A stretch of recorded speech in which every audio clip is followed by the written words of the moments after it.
Hello, everybody. Welcome to a very special bonus episode of This Is My Bourbon podcast, where friends talk about what makes bourbon the spirit of Kentucky. See, I'm going to throw it in, tease it for the new year. Yeah, I like it. My name's Perry. Thank you all so much for listening. And with us this week is Curtis, half of the home base co-hosts. The dog is going crazy. We're going to have to take something away from her. We are still recording pre-Christmas. So, Kurt, hey, bud. Hey, what's up? Hey. In real time, we've been hanging out for hour and a half. But we're doing this little special bonus episode about our favorite bourbons of the year. Just to kind of surprise y'all with... little bonus episode. Little bonus episode, So we're not going to go on for nearly as long as we normally do with this episode. But, Kurt, I have my list of the bourbons of my favorite bourbons of 2017, or what I think the best bourbons of 2017 have been. Okay. So how do you want to do this? Do you have a list, or do you just have, your number one? I just had one. Okay. But I'm sure I could probably come up with a few. Okay. So, here's what I'll do then. Because I know that our number one is the same. one. Okay. So here's what Let's I'm going to talk about it in tandem. How about? That's fine. Yeah, that's you give fine. your list, and then when you get to number one, That's what I was planning. All right, cool. Thank you for that. Yeah. So I'm going to actually start out with my honorable mention of the year, Okay. And that is Jefferson's Pritchard Cask Finish bourbon. It's they just take regular Jeffersons and they finish it in Pritchard wine casks. It's really good. I had it over Thanksgiving, and also had it at Bourbon and Beyond back in September. And I love it. It's really smooth. It's very different for what a bourbon is typically expected to be, just because it's a little bit sweeter. Dog's hanging out with us in case you haven't been able to tell. She's jingling around in the background. I had it at like I said at Thanksgiving. It paired really well with Thanksgiving bourbons or Thanksgiving dinner. Okay. It's not. Never mind. Like Which I said, will go really well with Christmas dinner. Yeah, exactly. So that's the honorable mention for 2017 Bourbon of the Year.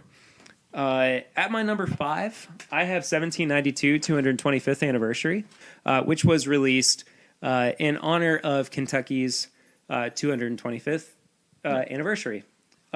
It's bottled at 92.15 proof, 92 for being 1792, the year that it was founded, 15 for Kentucky being the 15th state in the Union. I actually did an uncorking of it with Chad and Sarah on its bourbon night. Okay. So if you want a full review of that, go and check that out on YouTube. You had that, I think, at my house a couple months ago. I did. How did you like it? You were, of course, a big fan of 1792. Yes. How did you like it in comparison to... I really enjoyed it. It had a different... if you go into it expecting you're going to get 1792... It's very different. It's very different from that. And bear with me because it was a while ago since I tried it. Sure. But it had a different profile, but still that smooth, very good finish, and the palate's very nice. Yeah, definitely. We're going to pour a little bit. So, Kurt's like, I may as well. Because our number one is not getting poured right now. No. I'm going to let you... Here, I'm going to let you switch that around. All right. Knock that water back. You know what? I'll pour a little bit for myself as well. I think this was honestly kind of... Okay, maybe I'll get to it eventually. I think this was one of the bigger surprises of this year. Whereas it wasn't like... I was like, sure, it's going to be good, but I didn't think that it was going to be as good as it turned out to be. It doesn't have quite as much to it as I would like. Okay. Some of the other bourbons on my list. Yeah. And now it's given... Okay. Yeah. It's given me a good refresher. Yeah. Got a lot of that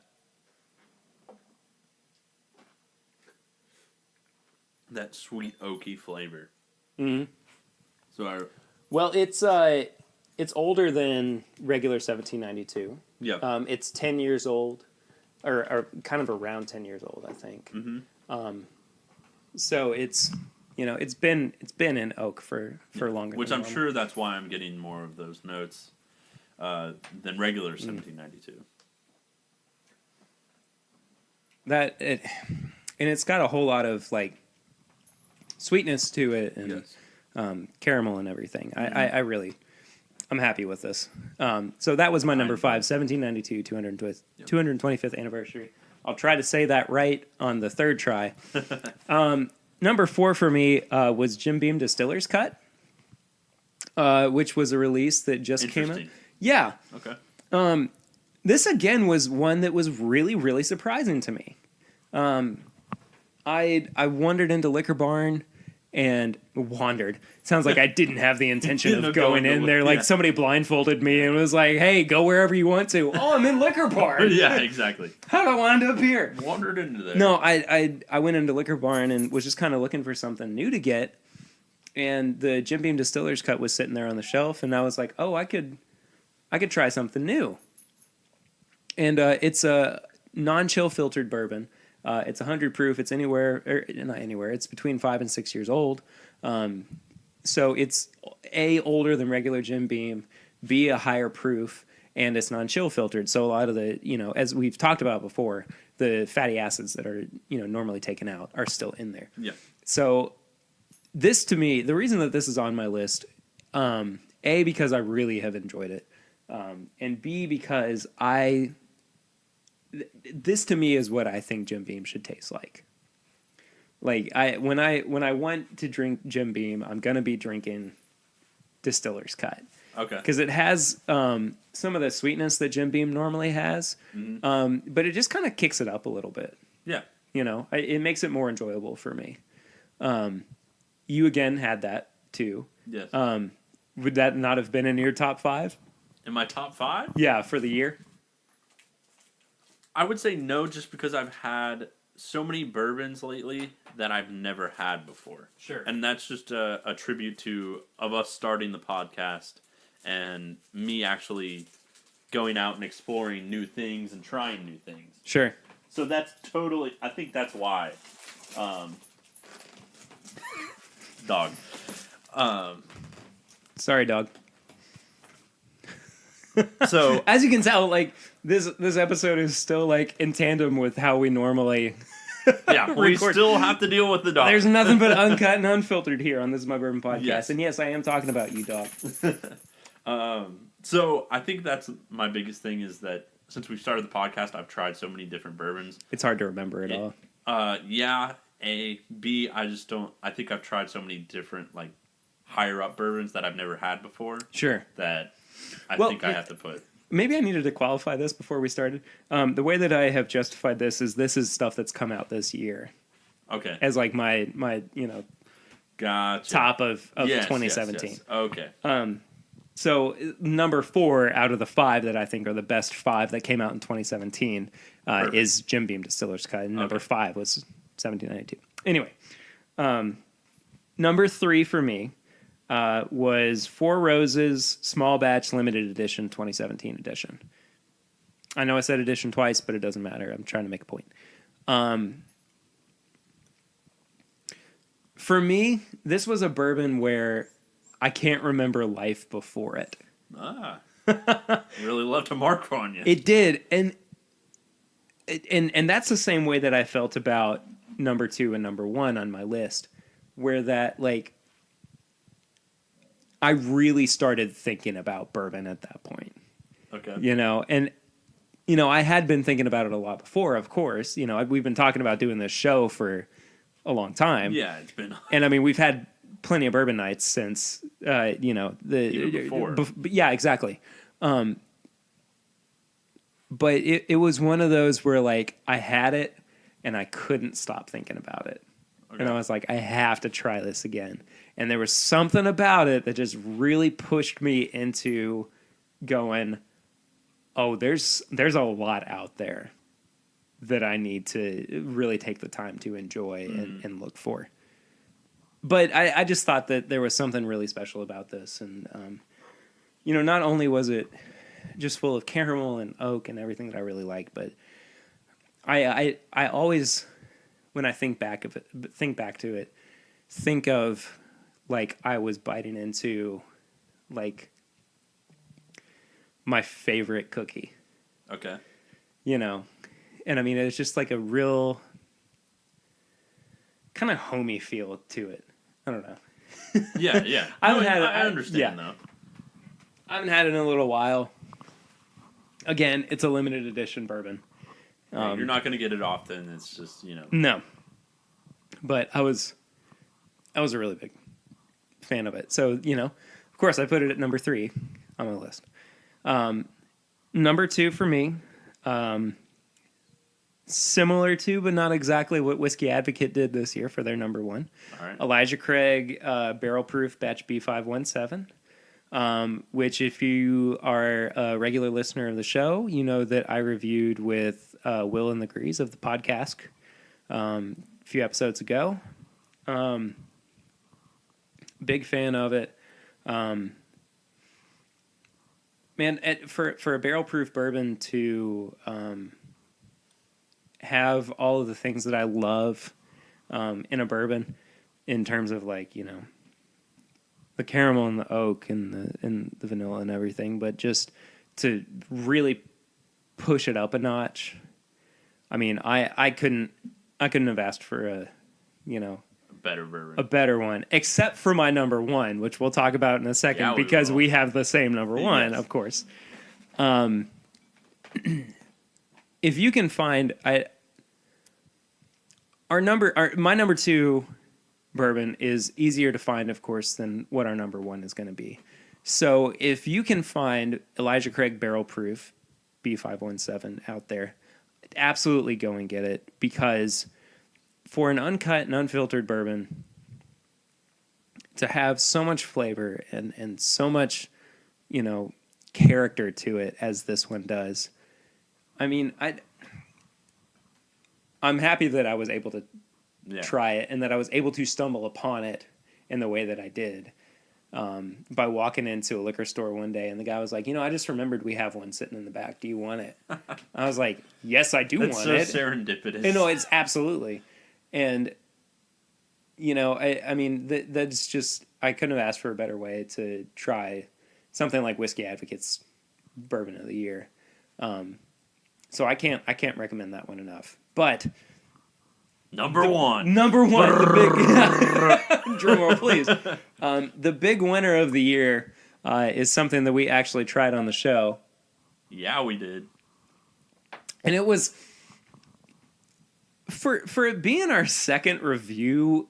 Is impressive. That was one of those things where I was like, this shouldn't be happening right now. No, yeah, we shouldn't have had that at that point. even looking back on it now, I'm like, this was ridiculous for us to have tried it. So, for regular listeners, that we're talking about William LaRue Weller from the Buffalo Trace Antique Collection of 2017. Yes. I'm going to let you talk about it first before we start. I mean, diving into it. How do we not? I know. Like, gosh. So I still had a little bit left over. And so I tried it before I came here and before we recorded. And it is everything I wanted and everything I remembered about it. Absolutely. It was just so good. The nose, it has this smoky, like, just charred, sweet caramel smell to it. Yep. And then you taste it, and the palate. I mean, it just explodes. It explodes. And there's so many flavors, and it just keeps going. And as you keep sipping, what I realized, and this was even tonight, I realized that there were so many different flavors that I didn't catch last time. Yeah. That I caught this time. Absolutely. It was funny because I was talking to my mom, and when I started drinking it, and I was like, "Oh my gosh!" And she was like, "What?" I was like, "It's just so good, Mom." So it's just really good. Yeah. Well, like thinking back on it, I wish that I could rescore it, because I would give it an almost perfect score. Yeah. I mean, at this point I would have given it a 19 out of 20. I would say that. And the only place where I would have kind of price. is price, exactly. I would have given it a 4 out of 5 instead of a 5 out of 5, because it's just so expensive. But at the same time, like, I can't not justify the quality of the bourbon, you know. But again, you know, 5 years ago it was, instead of $110, it was 60 or 70. Yeah. So, you know, they're reading the market. Buffalo Trace is reading the market. Yeah. But they, you know, that to me still means that it's a $60 or $70 bourbon. Yeah. You know, it's the same thing with Weller. It is. With regular Weller, where, you know, it's always been, up until about 10 years ago, 5 to 10 years ago, it's always been $20 or under dollar bourbon. Mm-hmm. And then all of a sudden people started realizing what it was. Hyped it up and it started getting hiked up to like $30, $40, $50. And that's just the special reserve. You know, that's not even taking into account the antique or the 12-year. Yeah. But yeah, I think that a 4 would have been where I sat, you know, at this point with the price. But everything else, absolutely would have given it a 5. Mm-hmm. Yeah, I agree. It was so good. Just everything you want, and then it also surprises you when you're drinking it.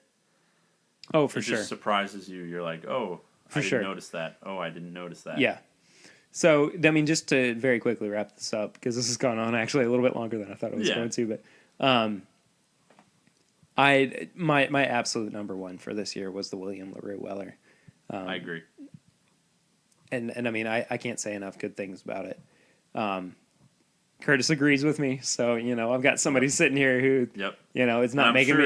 I'm not going crazy. Yeah, I'm sure Tanner would agree, and I think that's probably our top one. Yeah, definitely. So anyway, that about does it for this little bonus episode of This Is My Bourbon podcast. Thank you all so much for listening. If you want to hit us up on social media, it's at My Bourbon Shop on Instagram and Twitter.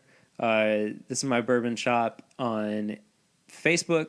This is My Bourbon Shop at gmail.com. If you want to send us an email, if you have questions, use the hashtag This Is My Bourbon Podcast. Go check out our shirts and apparel and merchandise and everything at My Bourbon Shop, or just Bourbon Shop rather, .threadless.com. We'd love for you to buy some of our swag, because there's plenty of it on there, and all of it goes to supporting this show. And, you know, it keeps the lights on. So keeps the mics on. Keeps the mic. Ooh, yeah. There we go. Keeps the mics on. Keeps there we the go. mic on. Anyway, thank you all so much for listening. We really do appreciate it. And happy holidays. Enjoy your new year. And we will see you all in a couple of weeks. But until then, I'm Perry. I'm Curtis. And this is My Bourbon Podcast.